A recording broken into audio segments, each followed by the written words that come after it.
اعوذ باللہ من الشیطان الرجیم بسم اللہ الرحمن الرحیم لقد کان لکم فیہم اسوۃ حسنۃ، تمہارے لیے یقیناً ان کی ذات میں، ان کے رویے میں، ان کے طرز عمل میں ایک اچھا نمونہ ہے لمن کان یرجو اللہ والیوم الآخر، لیکن کس کے لیے کہ جو اللہ کی بھی ملاقات کی امید رکھتے ہوں اور یوم آخر سے ڈرتے ہوں۔ بالکل یہی الفاظ وہاں آئے تھے، لقد کان لکم فی رسول اللہ اسوۃ حسنۃ لمن کان یرجو اللہ والیوم الآخر وذکر اللہ کثیرا، یہ سورہ احزاب میں ہم پڑھ چکے ہیں۔ حضور کی شخصیت، آپ کی سیرت اسوہ کاملہ ہے، لیکن فائدہ کون اٹھائیں گے؟ فائدہ صرف وہی اٹھا سکیں گے کہ جو اللہ پر بھی ایمان رکھتے ہوں، آخرت پر بھی ایمان رکھتے ہوں اور کثرت کے ساتھ اللہ کا ذکر کرتے ہوں۔ اسی طریقے سے یہاں لقد کان لکم فیہم اسوۃ حسنۃ لمن کان یرجو اللہ والیوم الآخر ومن یتول فإن اللہ هو الغنی الحمید، اور جو منہ پھیر لے، پیٹھ موڑ لے، اللہ غنی ہے، حمید ہے، اللہ کو کسی کی پرواہ نہیں، کوئی احتیاج نہیں۔ اب آخری مسئلہ آ رہا ہے خاص طور پر بعض خواتین کا۔ ہوا یہ تھا کہ صلح حدیبیہ میں طے ہو گیا تھا، جو سن 6 میں ہوئی، کہ مکے سے اگر کوئی مسلمان بھاگ کر جائے گا مدینے تو آپ کو واپس کرنا ہوگا، اور مدینے سے اگر کوئی مسلمان مرتد ہو کر واپس آئے مکے تو ہم واپس نہیں کریں گے۔ یہ شرط تھی اور شرط مان لی تھی حضور نے۔ اس کے بعد معاملہ پیش آ گیا چند خواتین کا۔ اب ظاہر بات ہے کہ اب خواتین جو ہے ان میں سے کوئی مدینے آ گئی، مطالبہ ہوا ان کا واپس کریں، جو مسلمان تھی ایمان لے آئی تھی۔ حضور نے فرمایا نہیں، وہ مردوں پر بحث تھی، ساری گفتگو جو ہوئی تھی وہ رجال سے متعلق تھی، نساء کی نہیں، لہذا ان کو واپس نہیں کیا جائے گا، اور نہیں کیا گیا۔ لیکن یہ کہ اب جو وہاں سے خواتین آ رہی ہیں، کہہ رہی ہیں کہ ہم تو صاحب ایمان ہیں، اس لیے ہم ہجرت کر کے مکے سے آ گئی ہیں یہاں۔ اندیشہ یہ تھا کہ ان میں کہیں جاسوس نہ آ رہے ہوں، مکے والے جو ہیں ان کے ذریعے سے کچھ اسکینڈلائز نہ کریں ہماری سوسائٹی کو، کچھ کہہ نہیں سکتے، لہذا ان کا معاملہ کیا کیا جائے۔ پھر یہ کہ ان کے شوہر تو وہاں ہیں، شادی تو وہاں ہوئی ہوئی ہے ان کی، تو آیا یہ اب یہاں مسلمانوں کے لیے حلال ہے اس درجے میں کہ وہ ان سے نکاح کر سکیں، یا وہ رشتہ برقرار رہے گا؟ کافر جو ہے ان کی بیویاں یہ مسلمان ہو گئی، یہ آ گئی۔ تو یہ مسائل تھے خواتین کے کہ جن کو اس رکوع میں سورہ ممتحنہ کے اور آخر میں پھر خواتین کی بیعت کا تذکرہ ہے اس میں۔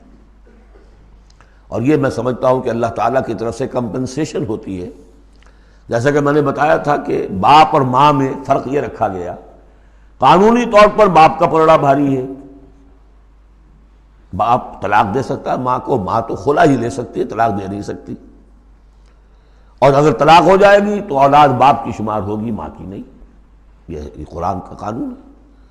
لیکن دوسری طرف ماں کی خدمت 3 درجے زیادہ ضروری ہے باپ سے، خدمت میں 3 درجے فائق رکھ دیا ماں کو، اور کہا کہ جنت اس کے قدموں تلے۔ تو کمپنسیشن ہوتی ہے، کسی ایک جگہ پر کمی ہے تو دوسری جگہ اس کو، اسی کا نام بیلنس ہے۔ یہ ترازو کے یہ دونوں جو ہیں، اگر بازو جو ہیں یہ برابر ہے تو ایک سیر ادھر ڈالیں گے، ایک سیر ادھر ڈالیں گے، ترازو کی ڈنڈی سیدھی رہے گی۔ ایک چھوٹا ہے ایک بڑا ہے تو چھوٹے میں اب زیادہ ڈالنا پڑے گا اور بڑے میں کم، تب وہ تو یہ بیلنس تو تب ہوگا کہ وہ جو کمی ہے اس کو پیش نظر رکھیں۔ یہ ہے معاملہ کہ جو یہاں پہ بیان ہوا۔ وہ بیلنس کیا کیا اللہ تعالیٰ نے؟ مردوں کی بیعت کا قرآن میں ذکر ہے، اس کا متن قرآن میں کہیں نہیں ہے۔ بیعت عقبہ اولیٰ کا کیا متن تھا، بیعت عقبہ ثانیہ کا متن کیا تھا، کیا بیعت لی تھی، کیا الفاظ تھے، بیعت رضوان کے موقع پہ کیا جو الفاظ کا تھے، کہیں نہیں، قرآن میں نہیں، احادیث میں مل جائیں گے۔ خواتین کی بیعت کو یہ فضیلت دے دی کہ اس کا پورا متن بھی قرآن مجید میں موجود ہے۔ فرمایا عسى اللہ ان یجعل بینکم وبین الذین عادیتم منہم مودہ، ہو سکتا ہے مسلمانوں کہ جو تمہارے اور جن کے مابین دشمنی پڑ گئی ہے، اللہ تعالیٰ تمہارے مابین پھر دوستی پیدا کر دے۔ کیسے پیدا کر دے؟ وہ ایمان لے آئے، فاخوانکم فی الدین۔ اور کوئی زیادہ دور تو نہیں تھا مرحلہ فتح مکہ کے بعد سن 9 میں وہ آیات آئیں کہ 4 مہینے کی مہلت ہے، اس میں ایمان نہیں لاؤ گے تو گردنیں اڑا دی جائیں گی، سب کے سب لوگ ایمان لے آئے، تو اب ہو گئے بھائی اخوانکم فی الدین۔